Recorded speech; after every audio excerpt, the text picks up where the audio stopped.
বন্ধুরা নমস্কার। বিষয় যেমন গুরু তেমন শিষ্য। বন্ধুরা, কেউ যদি ভাগ্যক্রমে তেমন গুরুর সন্ধান পান, সে উতরে গেল।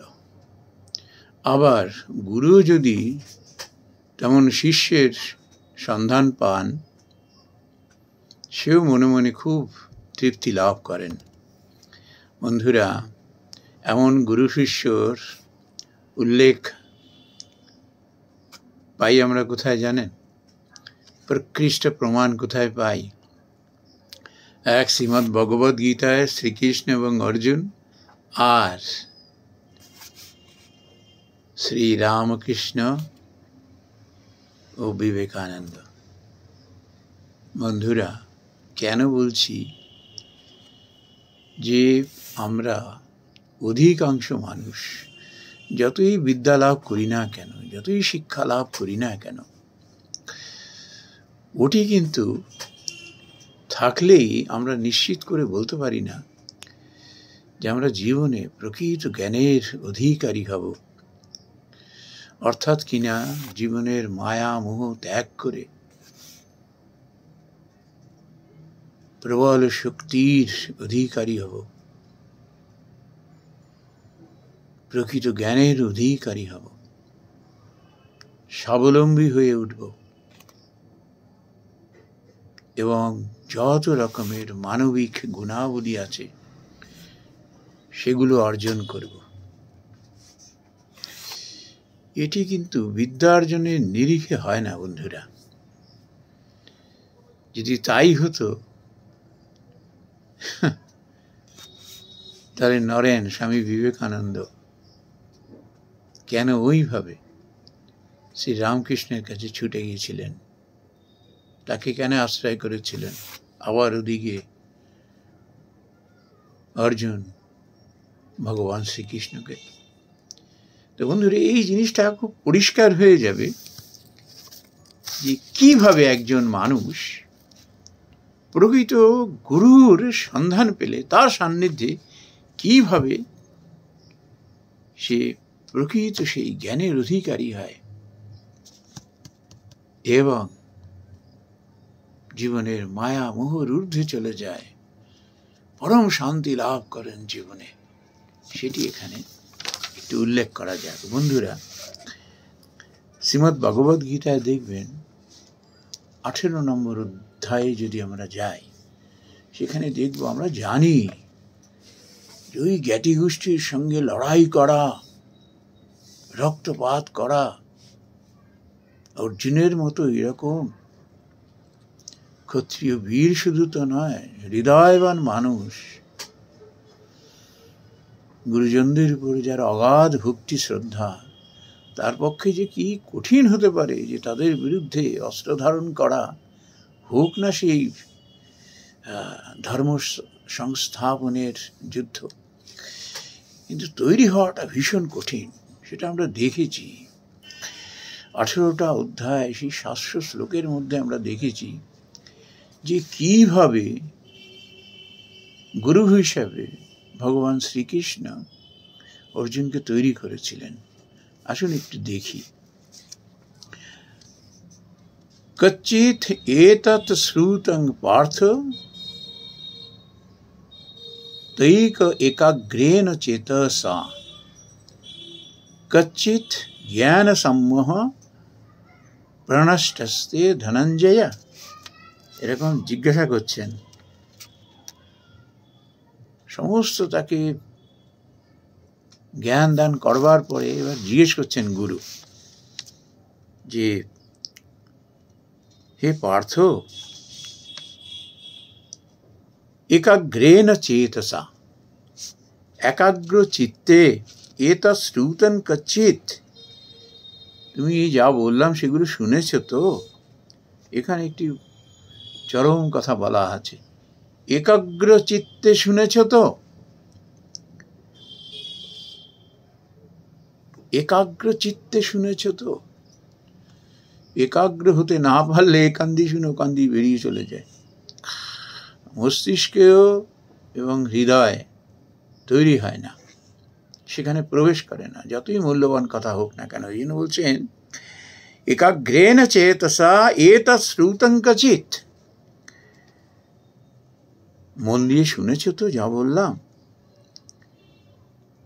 তারপর বলছেন তে অজ্ঞান সম্মোহ প্রনষ্ঠ ক্বচিৎ। অজ্ঞান সম্মোহ, অজ্ঞান জনিত সম্মোহ তোমার বিনষ্ট হয়েছে তো। অজ্ঞান জনিত মোহ, তার মানে মোহ আমাদের কোথা থেকে হয়? অজ্ঞান জনিত। এই অজ্ঞানতার জন্যই, মানে কোনটা ধরবো, কোনটা ছাড়বো, কোনটাকে আঁকড়ে ধরবো, কোনটাকে ত্যাগ করবো আমরা বুঝতে পারি না, বিভ্রান্ত হয়ে যায়, ভালো মন্দ বুঝতে পারি না, ঠিক বেঠিক বুঝতে পারি না এই মোহর জন্য। কিন্তু প্রকৃত জ্ঞান যে অর্জন করে ফেলেছে তার মোহ চলে যায়। এই জন্য এই কথাটা বললেন যে তুমি যদি ঠিক মন দিয়ে না শোনো তাহলে পরে কিন্তু হবে না। তারপরে বললেন তোমার এবার যদি ধরে নি তুমি মন দিয়ে শুনেছ, তোমার মোহ, অজ্ঞানজনিত যে মোহ, এটা দূর হয়েছে তো। এবার দেখুন অর্জুন কি উত্তরে বললেন।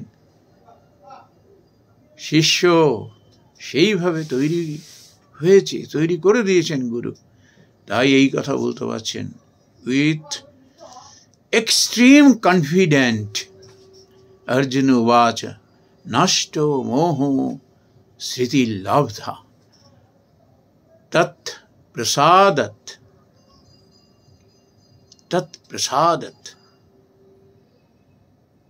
মায়া অচ্যুত शीत अश्मि गत সন্দেহ করিষ্যে বচনং তব। কি বলছেন যে তৎপ্রসাদত, হে অচ্যুত, তৎপ্রসাদত মানে তোমার প্রসাদে, মানে তোমার কৃপায়, মানে তোমারই জ্ঞানের দ্বারা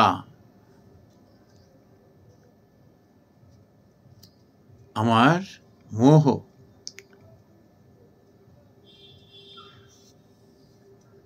নষ্ট হয়ে গেছে, আমি স্মৃতি ফিরে পেয়েছি। গত সন্দেহ, আমি নিঃসংশয় হয়েছি। স্থিত অস্মি, স্থির হয়েছি। এইগুলো খুব মূল্যবান কথা। স্থির হয়ে যাওয়া, স্থিত অস্মি, আমি স্থির হতে পেরেছি।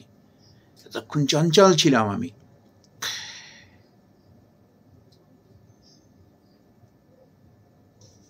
স্থিত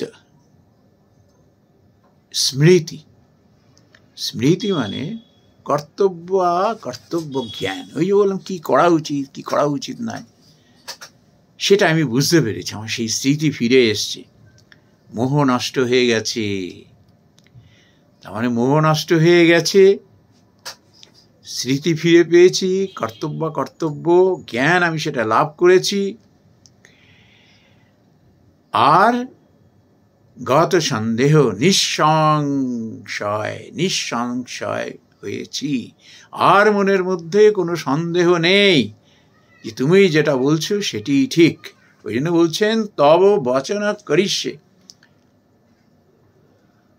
করিষ্যে বচনং তব। এবার তোমার কথা মতোই আমি চলবো, অর্থাৎ এবার আমি সংশয় মুক্ত হয়ে যুদ্ধ করতে পারবো, আর আমার পিছু টান নেই। বন্ধুরা, এই জন্য যতক্ষণ পর্যন্ত আমাদের পিছু টান থাকে অজ্ঞানতা জনিত, অর্থাৎ মোহ দ্বারা আবিষ্ট হয়ে যায়, ততক্ষণ পর্যন্ত আমার কর্তব্য বুঝতে পারি না। আমরা বিভ্রান্ত হয়ে পড়ি, স্থির হতে পারি না। চঞ্চল মতি আমাদের সংশয় যুক্ত করে ফেলে। বন্ধুরা, এই জন্য এই ছোটবেলা থেকে আমরা না যদি সেরকম শিক্ষকের হাতে যদি আমরা সন্তানদের তুলে দিতে পারি না, এটি বন্ধুরা আগে ছিল, আমরা বিদ্যালয়ে এরকম শিক্ষক আমরা পেয়েছি, আমি এরকম শিক্ষক পেয়েছি, এখন মনে করতে পারি, বুঝতে পারি যে পড়াশোনার সঙ্গে সঙ্গে ওই রকম যদি শিক্ষা না পাওয়া যায়, লোকশিক্ষা, শিক্ষকের কাছ থেকে, গুরুর কাছ থেকে, অনেক সময় জীবন বৃথা হয়ে যায়। একটা বিরাট প্রফেশনাল হয়ে পড়লাম, অনেক অর্থ লাভ করলাম, তাতে শান্তি পাওয়া যায় না বন্ধুরা। এই জন্য সঠিক গুরু ধরতে হয়, জীবন তখনই সর্বাঙ্গীন সুন্দর হয়ে ওঠে। নমস্কার বন্ধুরা।